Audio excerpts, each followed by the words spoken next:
नमस्कार मित्रों, मैं हूं योगाचार्य तारा दत्त ऋषिकेश से। स्वागत है आपका सिद्धि योगा में। हम लोग जानेंगे उज्जयी प्राणायाम के बारे में और करेंगे इसका अभ्यास।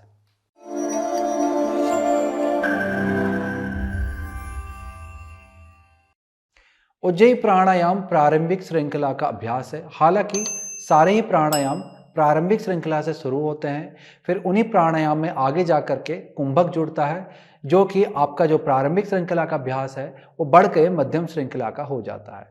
फिर इसके बाद कुंभक के साथ साथ हम लोग बंधों का प्रयोग करते हैं और फिर यही अभ्यास आगे बढ़ करके उच्चतम श्रृंखला का हो जाता है। तो जो अभ्यास उज्जयी का आप मेरे साथ जानने जा रहे हैं, करने जाएंगे, वो एक प्रारंभिक श्रृंखला का, यानी कि ये इसका पहला चरण है जहां से यह अभ्यास शुरू होता है। इसकी सही विधि को जानेंगे, इसके सही तौर तरीकों को जानेंगे, इसके लाभ के बारे में जानेंगे और इससे जुड़ी हुई सावधानियों के बारे में जानेंगे। तो चलिए आगे बढ़ते हैं, हम लोग इसके लाभों के बारे में जानते हैं। उज्जयी प्राणायाम बहुत ही सरल प्राणायाम है। ये हमारे शरीर में ऊर्जा को बढ़ाता है, गर्मी को बढ़ाने वाला होता है और मन मस्तिष्क को शांत रखता है। यह प्राणायाम हमारे तंत्रिका तंत्र यानी कि हमारी नाड़ियों में एक बहुत ही शांत ऊर्जा का प्रभाव बनाता है। एक तरह की हम लोग कह सकते हैं ट्रंक्विलिटी लेके आता है, बहुत ही एक अच्छा शांत एक प्रभाव देता है। तो इससे क्या होता है कि जिन लोगों की ऊर्जा बहुत ज़्यादा बढ़ी रहती है, मन चंचल रहता है, इधर उधर भागता रहता है, तो ऐसे लोगों के लिए इस प्राणायाम से बड़ा ही लाभ मिलता है। उनका मन भटकेगा नहीं और उनका ध्यान केंद्रित रहेगा। तो ये आपको लाभ यहाँ पर देखने के लिए मिल जाता है। इसका एक विशिष्ट लाभ है इस प्राणायाम का। ये प्राणायाम शरीर को गर्म करता है, परंतु जैसे कि मैंने आपको बताया कि मन मस्तिष्क को शांत करता है और साथ ही हमारे तंत्रिका तंत्र यानी कि नाड़ियों में भी शांति प्रदान करने वाला होता है। तो जैसे ही नाड़ियों में शांति प्रदान करता है, तो वैसे ही आपके अंदर से चिंता, भय चला जाता है। तो जो लोग ऑफिसों में काम करते हैं, इधर उधर का व्यापार करते हैं, उन लोगों को आए दिन कई तरह की चिंता रहती है, भय की वृत्ति बनी रहती है और जिससे उन्हें नींद नहीं आती। तो ये प्राणायाम आपको नींद लाने में बहुत ही लाभदायक होता है। तो आप इस प्राणायाम को सोने से पहले आराम पूर्वक लेट करके अपने बिस्तर पे कर सकते हैं और इसका लाभ उठा सकते हैं। आपको नींद बहुत अच्छी आएगी। तो ये जिन लोगों को नींद नहीं आती है, नींद ना आने की जिनको समस्या रहती है, उन लोगों के लिए ये प्राणायाम बहुत ही ज़्यादा लाभकारी है। जिन बच्चों का पढ़ने में मन नहीं लगता है, उन बच्चों के लिए भी ये प्राणायाम बहुत अच्छा है। जिनका मन जो बार बार चिड़चिड़े रहते हैं, जिन्हें गुस्सा आता है, उन लोगों के लिए ये प्राणायाम बहुत अच्छा है। तो आपका मन जो इधर उधर भटकता है वो भटकेगा नहीं, शांत रहेगा, स्थिर हो जाएगा। तो इस तरह के लाभ आपको यहाँ पर देखने के लिए मिलेंगे। इसके साथ ही ये आपके उच्च रक्तचाप को शांत करता है। यदि आपको उच्च रक्तचाप की समस्या है तो ये आपके लिए बहुत ही लाभकारी प्राणायाम है। ये हृदय गति को भी शांत करता है। यदि आपकी हृदय की धड़कन बढ़ रही है और आप उज्जयी प्राणायाम को करेंगे तो ये आपके हृदय की गति को भी शांत करेगा। तो ये हृदय को आराम की अवस्था में ले जाने वाला। तो इस तरह से आपको कई सारे लाभ इस प्राणायाम के देखने के लिए मिल जाते हैं। आसन के अभ्यास करने वाले अभ्यासियों को ये प्राणायाम बहुत ही प्रिय है, क्योंकि इस प्राणायाम से शरीर में गर्मी उत्पन्न होती है और वो गर्मी उत्पन्न होने से क्या होता है कि आसनों को करने में आसानी होती है। शरीर खुल जाते हैं, जोड़ खुल जाते हैं, मांसपेशियां खुल जाती हैं और आसन करने में बहुत ही आसानी होने लगती है। और साथ ही ये मन को स्थिर रखता है, तो आसन करते वक्त ध्यान आसन के अभ्यास में बने रहता है। तो इस तरह से योग प्रेमियों को ये प्राणायाम बहुत ही प्रिय है। तो इस तरह से आपको बहुत सारे लाभ यहाँ पर देखने को मिल गए हैं। चलिए जानते हैं कुछ सावधानियों के बारे में। सावधानियां हालांकि यहाँ पर बहुत ज़्यादा नहीं है, फिर भी कुछ सावधानियों को आपने ध्यान में देना है। यदि आपको ज्वर यानी कि बुखार की समस्या वर्तमान में चल रही है और आपकी अवस्था ज़्यादा खराब है, तो ये प्राणायाम आपके लिए लाभकारी नहीं है। इस प्राणायाम को ना करें, इससे आपको हानि हो सकती है। इसके अलावा जो लोग अंतर्मुखी, बहुत ज़्यादा अंतर्मुखी होते हैं, जिन्हें हम लोग टू इंट्रोवर्टेड कहते हैं, तो जो लोग बहुत ही ज़्यादा अंतर्मुखी होते हैं, इंट्रोवर्टेड होते हैं, उन लोगों के लिए ये प्राणायाम हानिकारक है, क्योंकि ये आपके मन मस्तिष्क को शांत करता है, ऊर्जा के प्रवाह को अंतर्गामी बनाता है। अब पहले से ही आप बहुत ज़्यादा अंतर्मुखी हैं, तो ये आपको ज़्यादा अंतर्मुखी बनाएगा, तो ये आपके लिए अच्छा नहीं है। यदि आपको ये समस्या नहीं है तो घबराने की कोई बात नहीं है। तो जो लोग अंतर्मुखी हैं उन लोगों को नहीं करना चाहिए। यदि आपको लो ब्लड प्रेशर की समस्या है तो इस प्राणायाम को ऐसे पीठ के बल लेट करके ना करें, जमीन पे बैठ के करें, या फिर आप आसन को करते वक्त इस अभ्यास को कर सकते हैं। यानी कि शरीर जब सक्रिय अवस्था में हो तब इस अभ्यास को करेंगे तो आपको उतनी हानि नहीं होगी और लाभ प्राप्त होगा। यदि आप पीठ के बल लेट के करेंगे, क्योंकि जब भी हम लेटते हैं तो हमारा जो रक्त का संचार है वो और भी ज़्यादा कम हो जाता है। तो ऐसी अवस्था में इस प्राणायाम को करेंगे तो हो सकता है कि आपका रक्त का संचार और भी ज़्यादा गिरने लगे। तो हो सकता है कि निम्न रक्तचाप, लो ब्लड प्रेशर की अवस्था में आपको दिक्कत आए, तो आपको इस प्राणायाम को नहीं करना चाहिए। वर्तमान में हृदय संबंधी बहुत ही बड़ी कोई समस्या चल रही है, तब इस प्राणायाम को बहुत ही ध्यानपूर्वक किसी योग्य प्रशिक्षक के परामर्श के अनुसार ही करें, अन्यथा स्वयं से इस अभ्यास को बिल्कुल भी ना करें। तो इन चीज़ों को आपने विशेष ध्यान देना है। सर्दियों में ये गर्मी लाने वाला प्राणायाम है, तो सर्दी में आप करेंगे तो आपको बहुत फायदा होगा। यदि आपको ठंड लग रही है, ऐसी जगह पर जहाँ पर ज़्यादा ठंडा है, उज्जयी प्राणायाम करेंगे तो शरीर में गर्मी बढ़ेगी और ये आपको एक अनोखा लाभ अपने आम दिनचर्या में देखने के लिए मिलेगा। तो ये थे इसके लाभ, हानियाँ। अब चलते हैं हम अभ्यास की ओर। उज्जयी प्राणायाम प्रारंभिक अभ्यासियों के लिए थोड़ा समझने में कठिन हो जाता है।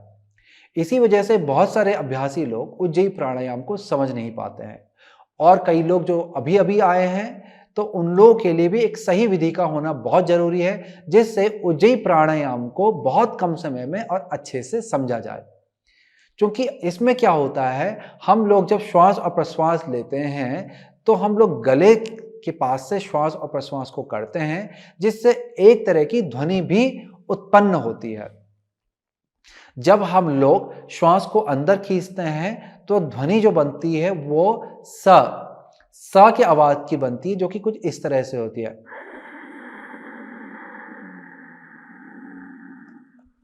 और जब हम लोग श्वास को छोड़ते हैं तो ध्वनि उत्पन्न होती है हा की, जो कि कुछ इस तरह से होती है।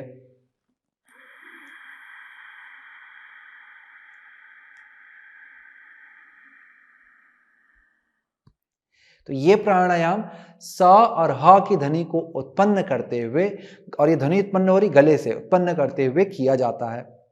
अब यहाँ पे बहुत सारे प्रारंभिक अभ्यासी समझ नहीं पाते हैं कि ये ध्वनि गले से हो कैसे रही है और कहाँ पर से हो रही है।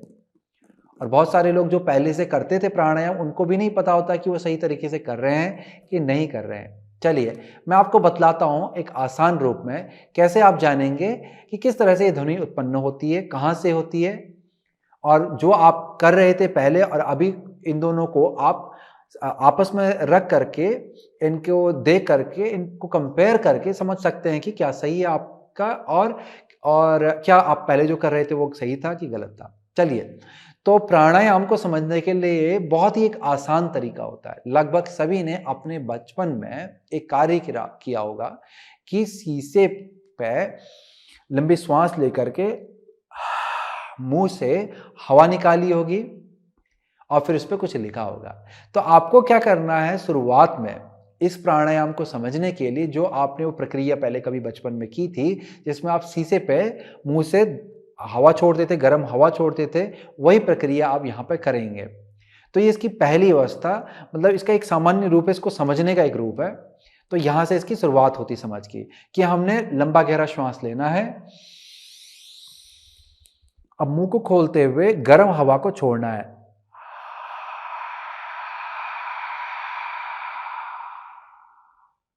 तो जब आप गर्म हवा को छोड़ते हैं तो आपको यही जो मैं पहले बता रहा था आपको, हा, तो छोड़ते हुए हमारे मुंह से हा की आवाज निकलती है, तो वही गर्म हवा के साथ इस हा की आवाज आती है। दोबारा से ध्यान देंगे।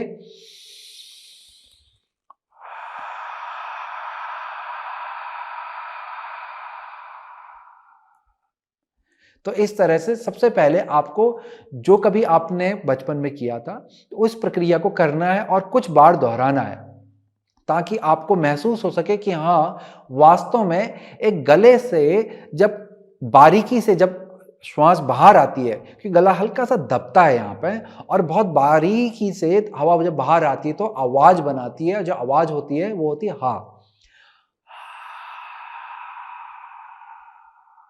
यदि आपका गला पूरा खुला होगा तो श्वास पूरी बाहर आ जाएगी, किसी भी तरह की ध्वनि नहीं आएगी, या फिर सामान्य बहुत तेजी से ऐसी आएगी।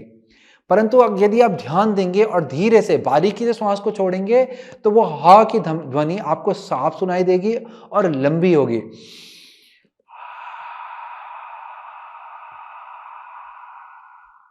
बस यदि आप इतना जानते हैं तो उज्जयी को आप समझने लग गए, इस प्राणायाम को आप समझने लग गए हैं। तो इसी तरह की ही ध्वनि हम यहां पर निकालते हैं। चलिए अब आगे की प्रक्रिया को हम जानते हैं। तो आपको क्या करना है, अपनी हथेली को अपने मुंह के आगे पे रखना है। ये मान लो कि ये है आपका शीशा, और शीशे पे अब आपने गर्म हवा छोड़नी है और ये महसूस करना है कि ये हवा कितनी दूर तक जा सकती है।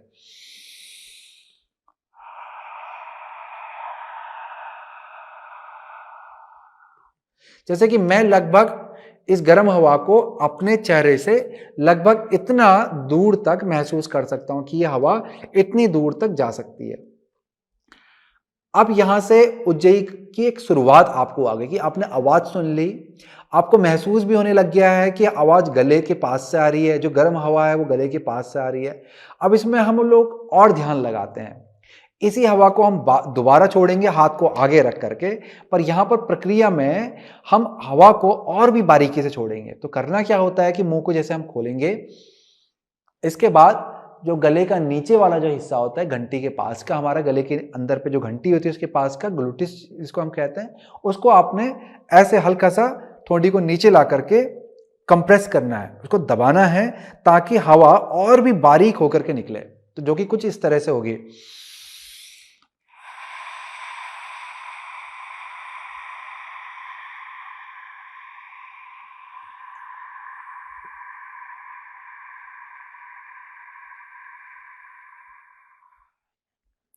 और जब हवा आपकी बारीक होकर के लंबी निकलेगी तो आप देखेंगे कि आपके जो श्वास छोड़ने की प्रक्रिया थी वो बहुत ही लंबी हो गई। और दूसरी चीज, गर्म हवा को महसूस करने के लिए आपको हाथ को पास लाना पड़ रहा है, वो दूर तक नहीं महसूस होगी आपको, उसको महसूस करने के लिए हाथ को मुंह के पास लाना पड़ेगा।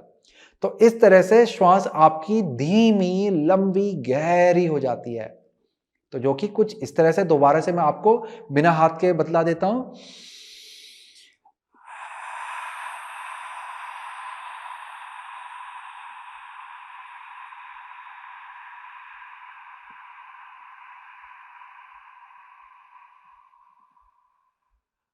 इस तरह से अब यही प्रक्रिया, इतना यदि आप समझ गए होंगे तो आपने अभ्यास मेरे साथ कर लिया होगा और समझ गए होंगे, तो अब इसका अगला चरण, इसको समझने के लिए यहां पर अभी उज्जयी की पूर्ति नहीं हुई है, अभी हम लोग उसको सीखने जा रहे हैं धीरे धीरे। तो अगले चरण में आप क्या करेंगे, यही आवाज, यही ध्वनि को जिस तरीके से आपने अभी निकाला था इसी तरीके से मुंह बंद करके निकालेंगे, जो कि कुछ इस तरह से होगा।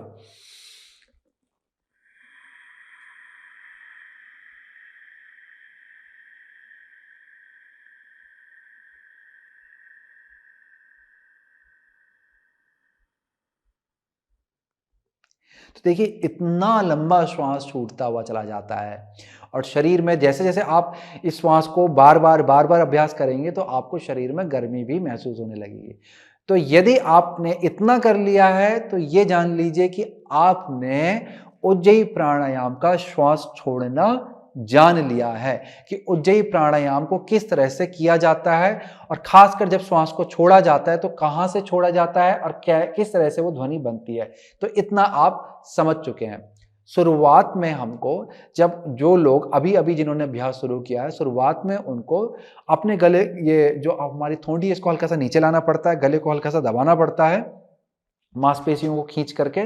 परंतु जैसे जैसे आपका अभ्यास अच्छा होता रहेगा। आपको ये बाद में करने की जरूरत नहीं पड़ती है। आपको गले को बिल्कुल मुक्त रखना होता है, इसमें किसी भी तरह का दबाव नहीं देंगे, आराम पूर्वक श्वास लेंगे और आराम पूर्वक उज्जयी का अभ्यास करेंगे।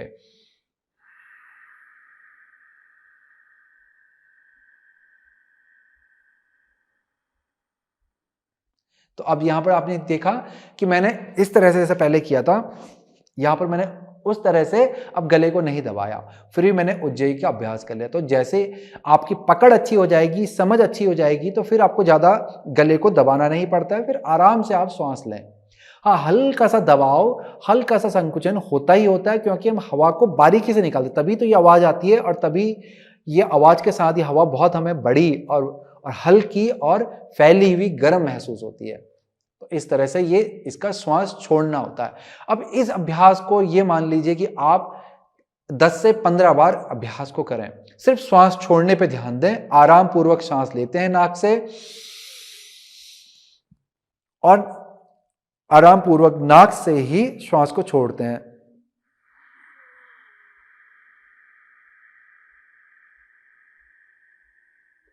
अब जब छोड़ रहे हैं तो उज्जयी के साथ छोड़ रहे हैं, इतना करना है। श्वास ले रहे हैं, सामान्य रूप से ले रहे हैं। तो 10-15 बार जब आप अभ्यास कर लेंगे, उसके बाद आपको हाँ, श्वास की जो आवाज है वो आपकी और भी अच्छी होने लगेगी, अच्छे से सुनाई देगी, आपको जगह भी महसूस होने लग जाएगी। उसके बाद अब आपका क्या है कि 10-15 श्वास के बाद, क्योंकि आपका ध्यान अब अच्छा हो गया है, आपको पता भी चल गया कि कहाँ से श्वास ले रहे हैं और कैसे आवाज आ रही है। अब आपका जो अगला चरण होता है, उज्जयी को पूर्ण करने का जो चरण होता है, उसके लिए अब आप ध्यान पूर्वक, जब आप श्वास को छोड़ रहे थे तो उसके बाद जब श्वास को लेंगे तो वही आवाज को और वही जगह से जहां से गले से ले रहे हैं, उसी तरीके से जो आपने तरीका पहले अपनाया था, उसी तरीके से श्वास को अंदर लेंगे। तो आपकी उज्जयी पूर्ण हो जाएगी कि उज्जयी अंदर आते वक्त भी आवाज निकालते हुए बारीकी से वो शरीर में प्रवेश किया, जो कि कुछ इस तरह से होगा। जैसे कि मैं पहले सामान्य श्वास ली, फिर लंबा श्वास उज्जयी के साथ छोड़ा,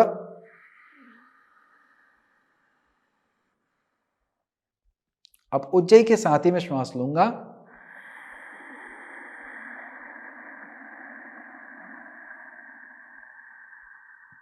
जोड़ूंगा,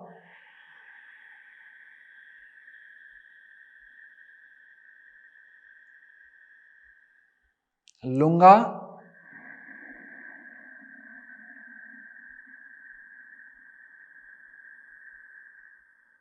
छोड़ूंगा,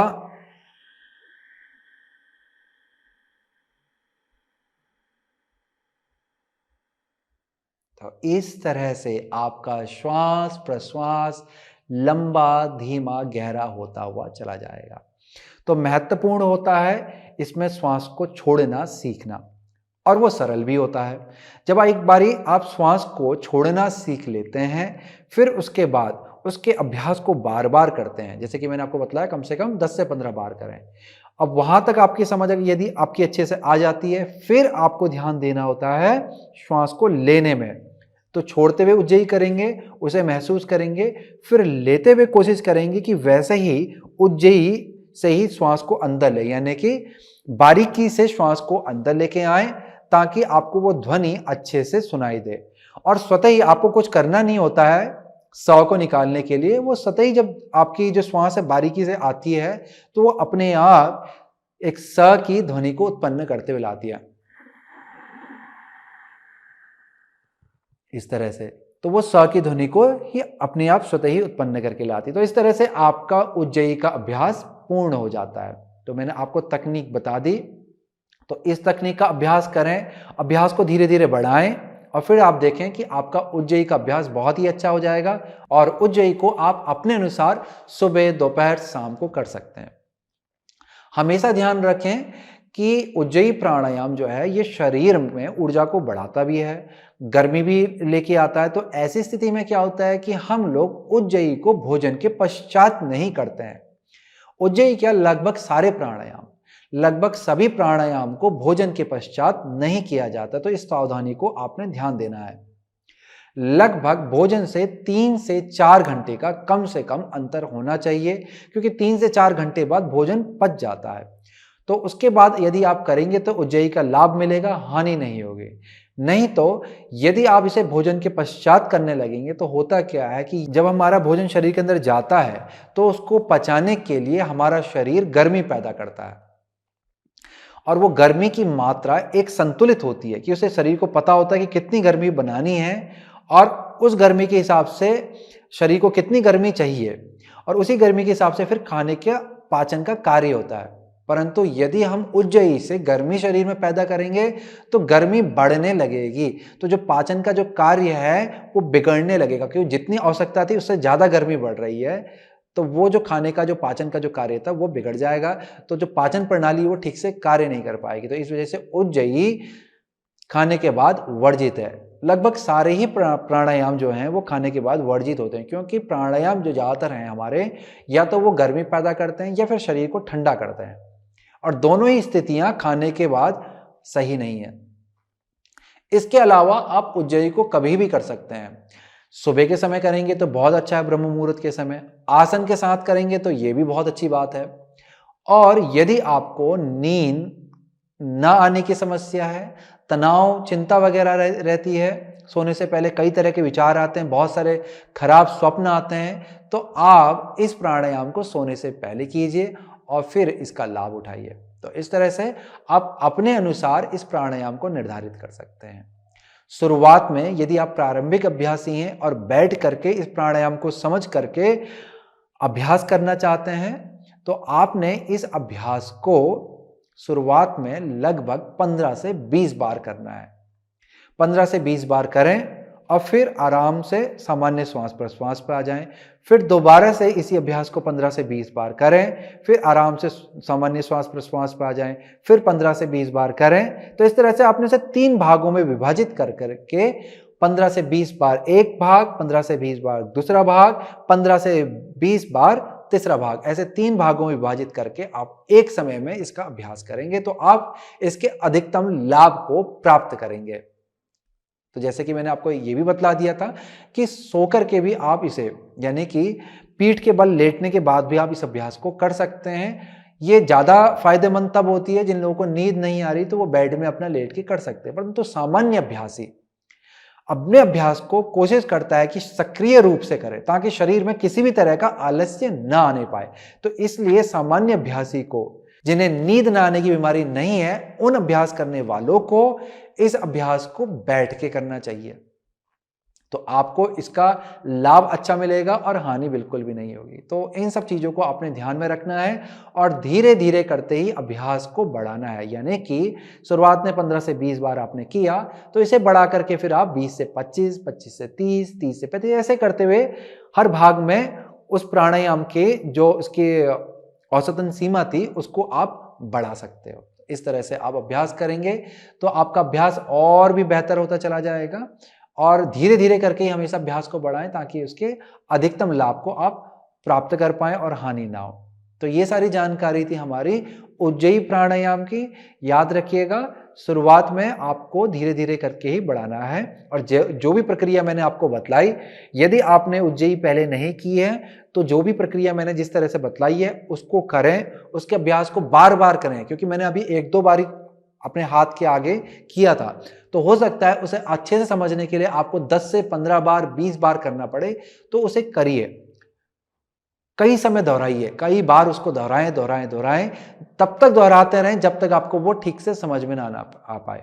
कभी कभार ऐसा होता है कि आपके शरीर किसी दिन तैयार नहीं हो पाता है किसी चीज को समझने के लिए, यानी कि कभी कोई दिन ऐसा ही होता है हमारा कि हम उस चीज को नहीं समझ पाते हैं। तो कोई बात नहीं, ये भी सामान्य है, ऐसा बहुत लोगों के साथ होता है कि आज यदि आपको नहीं आ पा रही है ठीक से, जैसे मैं आपको बतला रहा हूं, हालांकि मेरी विधि जो है वो बहुत सरल है और लगभग ज्यादातर लोग, सभी लोगों को ये समझ में आ जाती है, परंतु फिर भी अगर यदि कोई ऐसा रह जाता है तो ये सामान्य है। फिर अगले दिन फिर से कोशिश करें, देखिएगा आप 1 दिन नहीं, 2 दिन नहीं, 3 दिन नहीं, 4 दिन, पर देखते देखते आपको कुछ दिन बाद आपको उज्जयी समझ में आने लगेगी और स्वतः ही आपके गले से वो निकलने लगेगी और ये प्राणायाम आपका अच्छा हो जाएगा। तो इस तरह से ये था हमारा उज्जयी प्राणायाम का अभ्यास। इसके तौर तरीके को मैंने बतला दिया है, आपको अभ्यास को मैंने समझा दिया है। आपको अभ्यास स्वयं से अपने अनुसार इस अभ्यास को करना है और उसके लाभ को प्राप्त करना है। चलिए, इसी के साथ करता हूं मैं इस वीडियो की समाप्ति। नमस्कार।